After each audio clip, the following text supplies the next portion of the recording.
So, it's been a while since I made a video not related to WoW, but today, I really just wanted to talk about Dragon's Dogma. Now, if you're a WoW fan, it's possible you might never even heard of Dragon's Dogma, but I've been a big fan of it since the original release.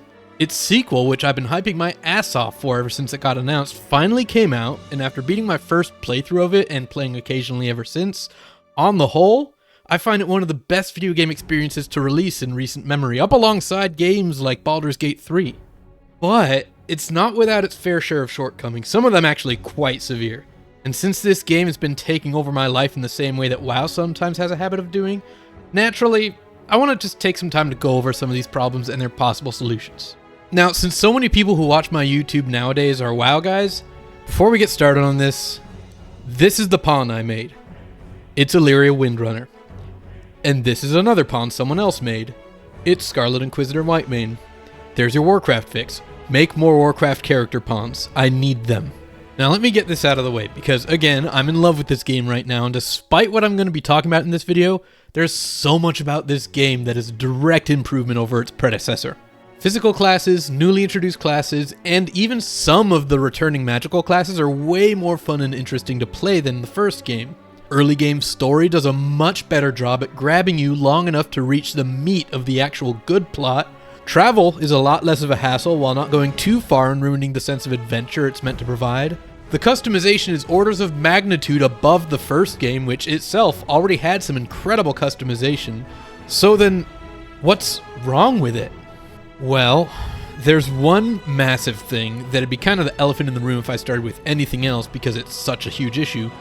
And that's the performance. The game runs like, well, I guess it's not even accurate to say it runs. This is a game that walks. The game walks at an inconsistent frame rate ranging from 40-ish FPS at the best of times for a mid-range PC, down to 12 FPS in the worst conditions. No, I'm not saying that wrong. The game holds steady between 12 to 18 frames per second in the middle of town if my recording software is open. And if I'm lucky, I might be able to squeeze out 5 more frames per second if I lower my settings to the barest minimum. And I know that RE Engine is capable of much better than this. That's the crazy thing. You look at every other game that uses this engine, and it's capable of running thousands of physics-enabled NPCs climbing over the environment and each other. Granted, this is the first game they've made in this engine that's also a large, persistent open world, so whatever speculation I could make on this subject can't be made with an apples-to-apples comparison, and it could purely just be a matter of the engine not working well in that kind of game environment.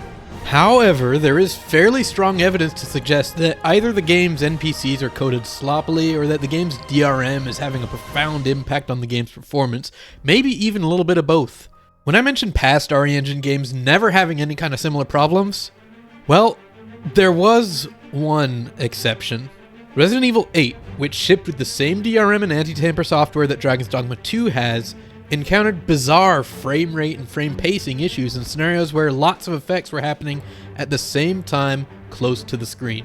While Dragon's Dogma 2's frame rate issues are more consistent rather than situational like RE8 is, it is worth noting that the frame pacing jitter happens frequently in Dragon's Dogma 2, almost all the time, often while NPCs are loading and unloading nearby. And even the frame rate difference could possibly be explained by the fact that since it's a large open world game with lots of things being calculated and rendered constantly, that the conditions in which RE8 would encounter issues infrequently are being met constantly in Dragon's Dogma 2, possibly causing such consistently low frame rate.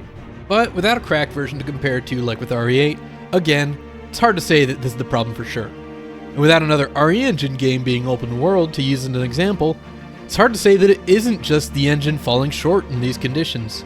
But we'll find out if Monster Hunter Wilds runs just as bad, since that game is supposedly also going open world.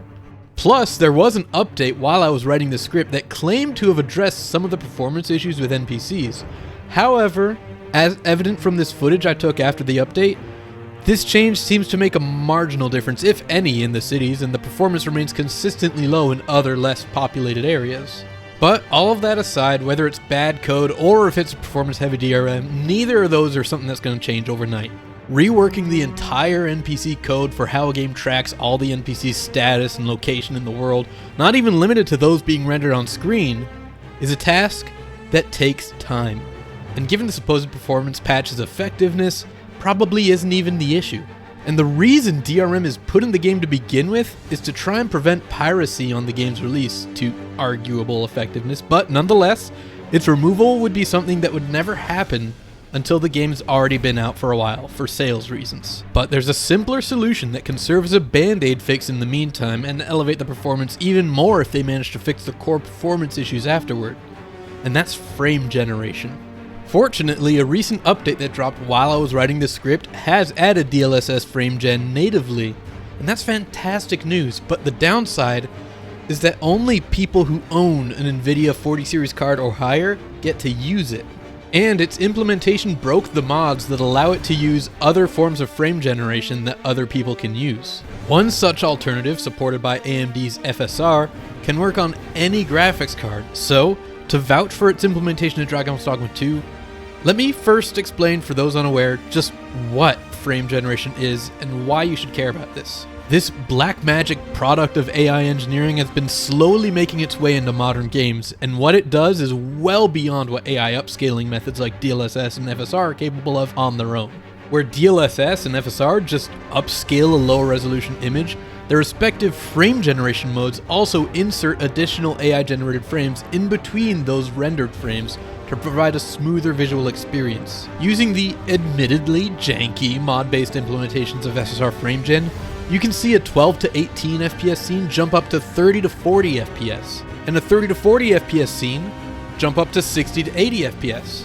Only issue with FSR is that unlike the game's DLSS frame gen, FSR's frame gen is not trained or correctly layered on the game, so modding it in is what leads to this jank-ass UI jittering eyesore you see in all these examples I've shown, which were recorded before the update broke the mod.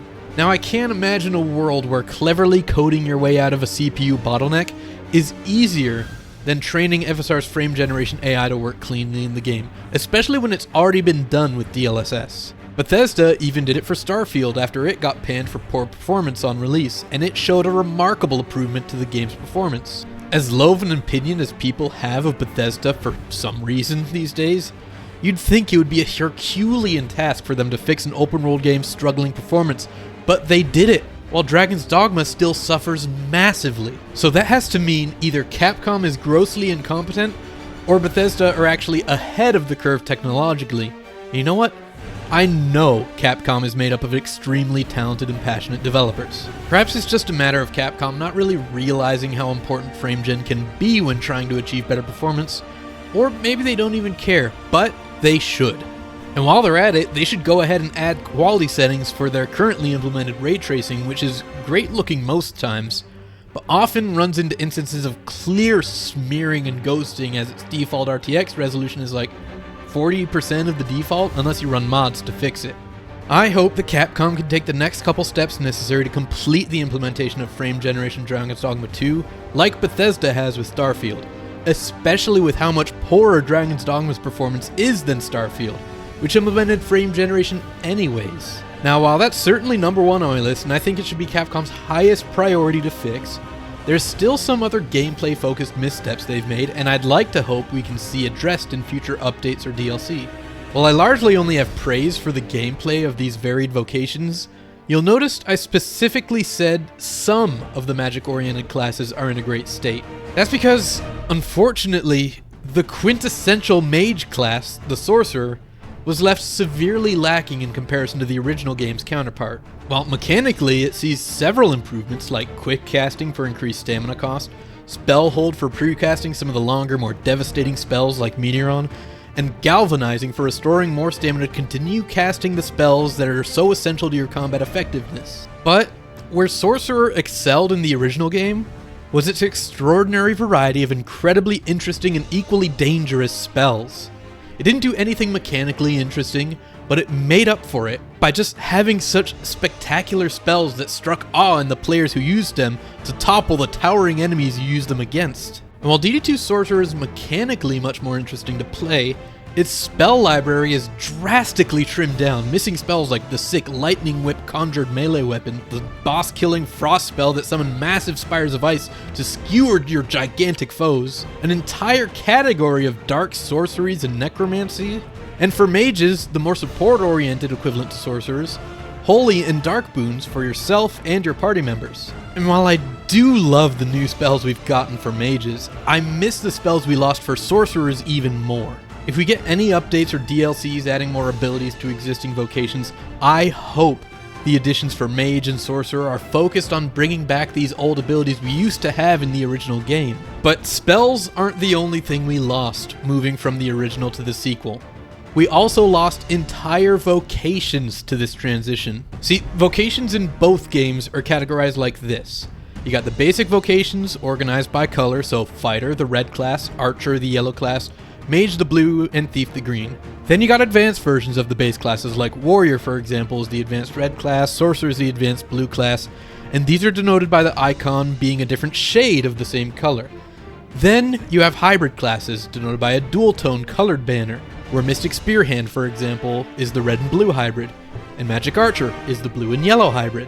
Now, in the original game, there were hybrid and advanced versions of every base vocation, but there was no Archer and Thief in it. The Thief and the Archer were the Strider, which switched between the two weapons. You would imagine that separating them into two classes would introduce more new vocations, with there being more basic classes to base the advanced and hybrids off of. But that's not quite what we got in Dragon's Dogma 2. We've lost a lot of these old classes, and you might notice that advanced versions of Thief and Archer, as well as tons of other hybrid combinations, are conspicuously absent from the vocation selection in the new game. Now allow me to get sidetracked right now, because there's not really a better time to bring this up. One of these classes we lost was the Assassin, which was the Fighter-Strider hybrid. The Assassin had an augment you could equip to any other class called Autonomy, which gave you a big strength and magic boost if you dismissed all your pawns and played solo. Losing this class means we've also lost this augment. Now, while I personally love the pawns, I think Autonomy was still a great addition for people who didn't and preferred to go it alone at the cost of using up an AUG slot. So in some form, I want this augment to return. Without the Assassin, it's going to need to be added in some other way. Maybe an item you can find in the world that unlocks it, or maybe we add classes that can bring that augment back. So this is where we come in with the classic Murloc new content ideas session. So buckle your pants, because I've already thought of all of this. So, to make these classes feel right in the game, I considered the reason we lost all these vocations in the first place. Every class in DD2 uses its own bespoke and unique weapon, and you can clearly see this philosophy in the Mystic Spearhand. The other classes that did return don't really show this as well, since they already used their own unique weapon before. But Mystic Spearhand is fulfilling a role that is returning without bringing the same class that filled that role. And that's the blue-red hybrid, which was previously filled with the Mystic Knight, a class that shared a primary weapon with Fighter, but with the addition of a magic shield. Mystic Spearhand, on the other hand, uses just the dual spear, which is completely unique to the Mystic Spearhand. And the reason for this isn't just for classes to feel more unique, but also to work better with the Warfare vocation, which lets you mix and match different vocations into the same hybrid vocation. It's basically the game's way of adding multi-classing. This does alleviate the loss of some classes like the Mystic Knight, since you can effectively make it yourself now, and even make it with a greatsword. The good old Ret Paladin. But the way Warfare works is that it decides which classes you have access to based on which weapons you have equipped to it.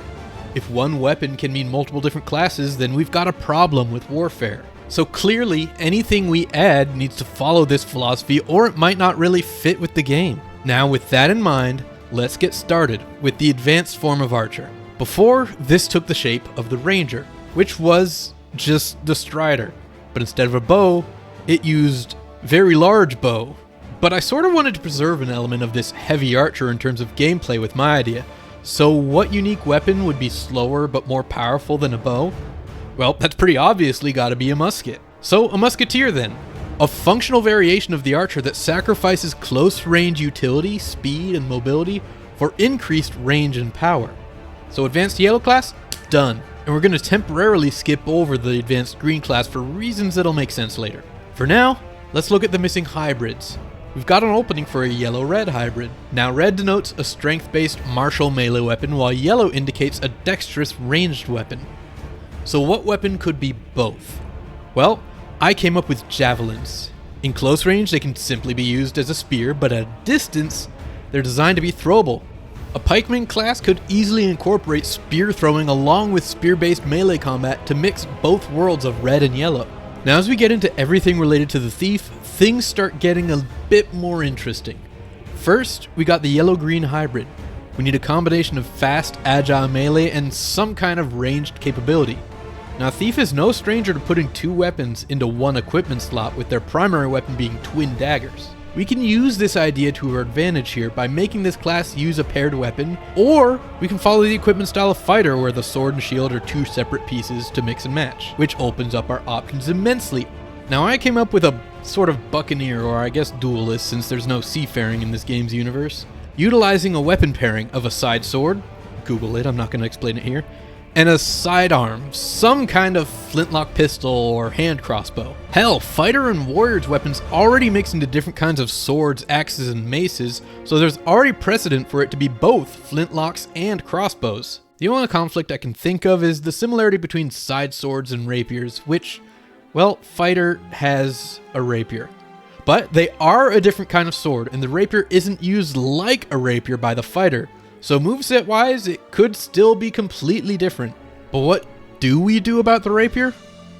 Well, okay, honestly, I don't know. I kind of just wish they never added it for fighters in the first place, but maybe they can just forget it exists, since nobody uses the rapier anyways as it's a low-level weapon, or update it so it's no longer a fighter weapon and goes to the duelist instead. So next we move on to the red-green hybrid. Both are melee styles, which makes this easier to start with, but it now needs to follow both a martial style and an agile style. For this one, I started thinking about pawns. Specifically, what pawns I've seen that didn't really have an appropriate class for them to use. And I noticed a large number of pawns that are based on characters who use one single sword, or sword-like weapon.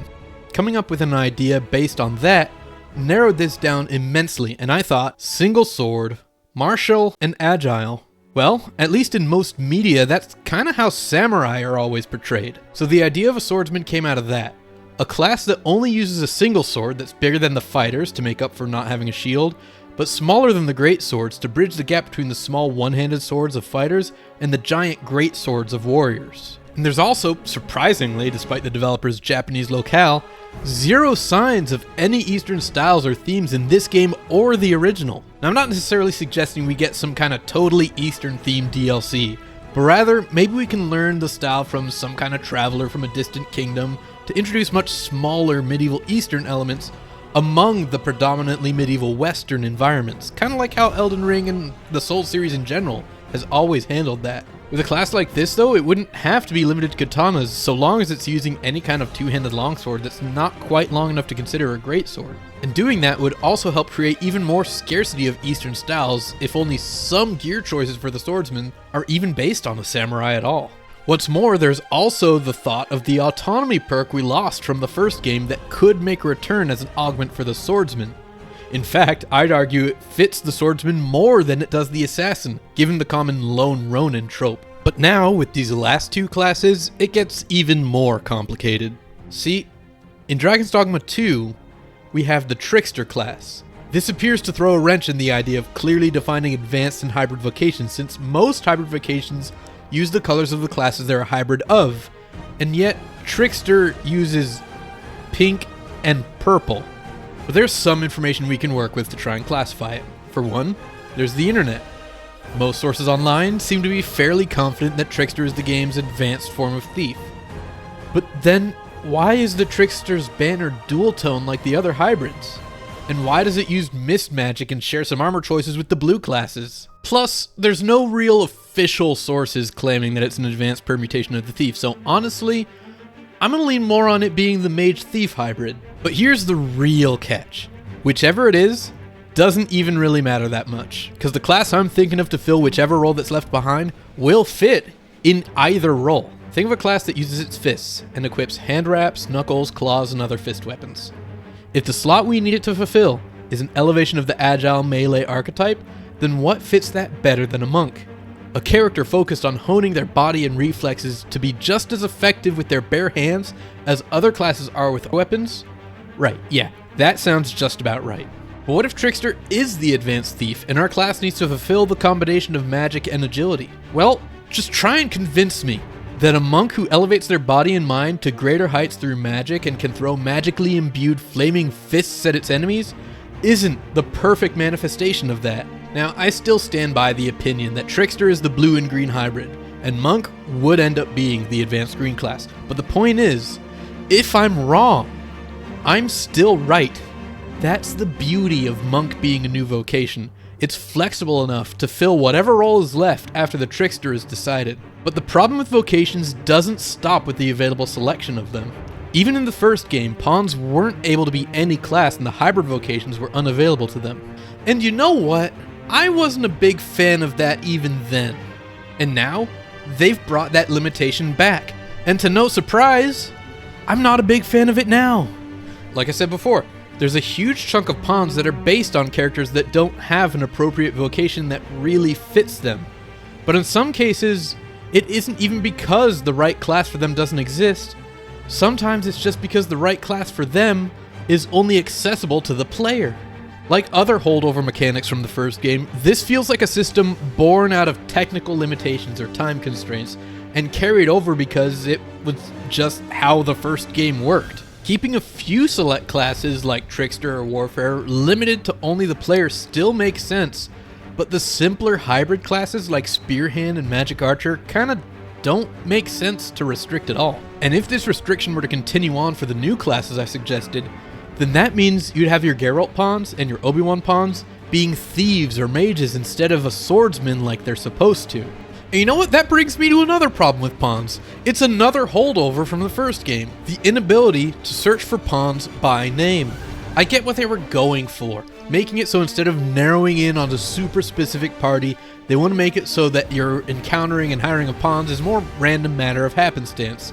Issue is, you can have the way you want people to engage with the mechanic, but then you have to realize how people are going to engage with the mechanic.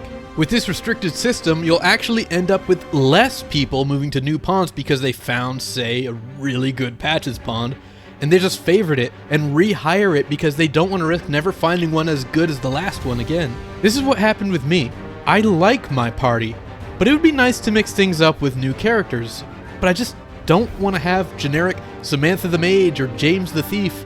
I'd rather have Scarlet Inquisitor Whitemane and Trusty Patches. If I could search for pawns by name, maybe I'd be able to look for other iconic characters that I'd like to have replace them, like I said earlier. Really looking for some more Warcraft pawns. But as it is right now, finding these kinds of characters amounts to a tedious process of narrowing down your search filters as narrowly as possible so the Rift doesn't reach the cap of search results, and moving the level filter one at a time through your desired level range until the name you're looking for shows up. Just adding one extra option to the advanced pawn search for pawn name would completely fix this issue. Hell, since it seems like we're just at the part where we're talking about annoying holdover mechanics from the previous game, let's briefly touch on the romance system. Now this one's hard to talk about or show footage of without giving out spoilers, so I'll just keep it brief by saying this system works exactly like it did in the original release of Dragon's Dogma 1. That is to say, before the Dark Arisen update added the ability to lock in a romance choice with a special ring.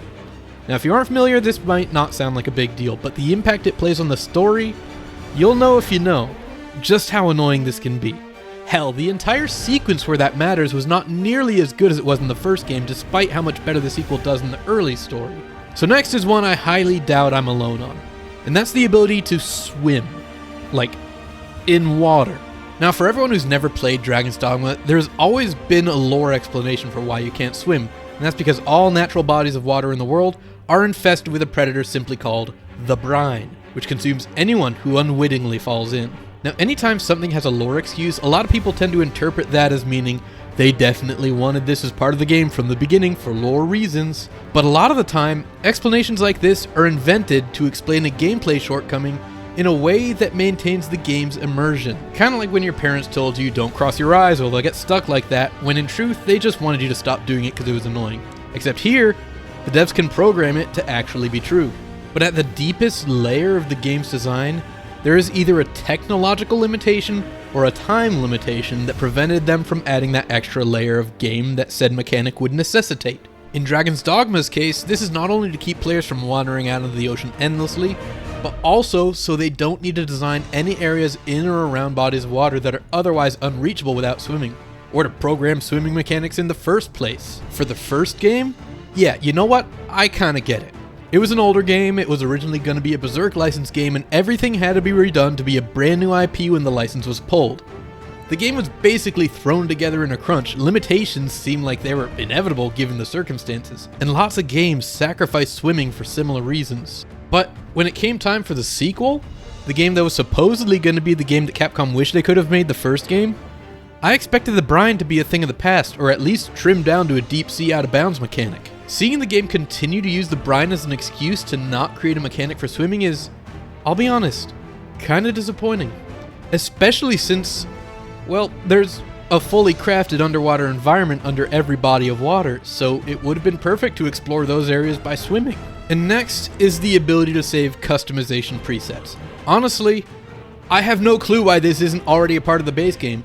They have the stylus shops in-game to re-customize your character, plus the demo they released ahead of the game to allow you to customize your character and main pawn before launch had multiple slots for you to save your custom creations, so the interface and code already exists. I just hope they'll repurpose it and allow you to save multiple customizations in the main game and change your character and pawn's names along with them. Now, to wrap up this video, I want to get into a less objective criticism and talk more about a thing I want to see personally, maybe as part of some kind of DLC edition. This is something I'm sure some people wish was a standard feature of the game right off rip, and that's mounted travel.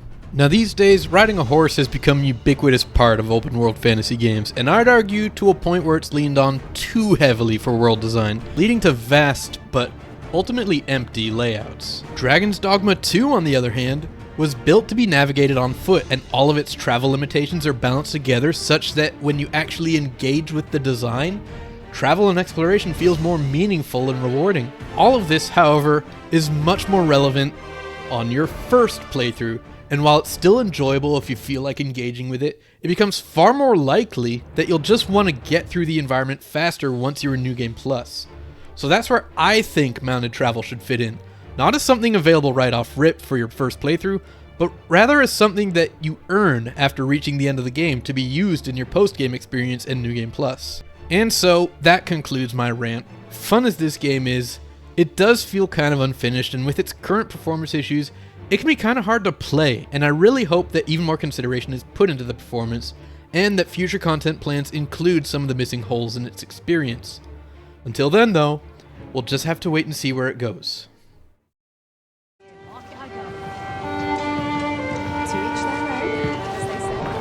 Days like this. Where to now? Bigger the crowd, less eyes on me. Well met, sir. Fancy a gander? I wouldn't give Fine them wares. another veil. Market I go.